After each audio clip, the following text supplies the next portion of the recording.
Je suis venu vraiment par hasard dans le monde de la musique. J'ai commencé à faire des films d'animation avec un collègue de classe.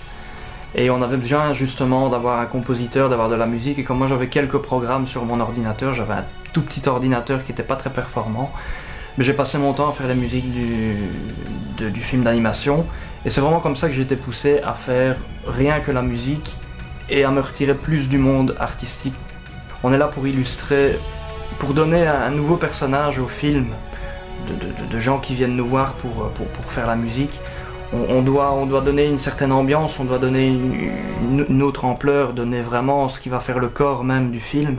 Et je pense que la musique est importante dans la mesure où elle décrit l'action, les sentiments, elle décrit la façon dont on va voir certaines scènes, dont on doit percevoir certains dialogues, certains mouvements. C'est un métier complexe et en même temps quelque chose de très personnel. Je pense que chaque compositeur peut avoir une façon totalement différente de percevoir un film. On peut mettre le même film à 100 compositeurs, on aura 100 bandes-son totalement différentes, parce qu'avec 12 notes, on peut faire des trucs vraiment totalement différents les uns des autres et créer des milliers de combinaisons avec ces 12 notes. Et c'est ça qui est magique dans le métier de compositeur et que je n'ai retrouvé dans aucun autre métier justement et qui est le plus intéressant pour moi.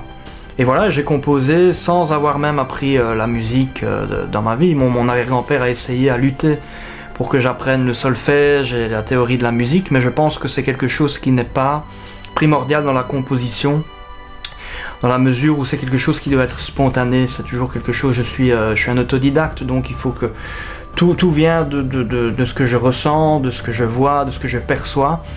Et justement, là où j'ai discuté avec des professionnels de la musique ou des gens qui ont appris la théorie de la musique, c'est qu'ils sont enfermés dans une espèce de case où on leur a appris qu'il ne fallait justement pas trop déborder, il fallait jouer exactement ce qui était écrit sur des feuilles, il fallait que tout soit réglé au millimètre. Et justement, je pense que ce côté un peu anarchiste du compositeur autodidacte permet de créer des choses totalement différentes.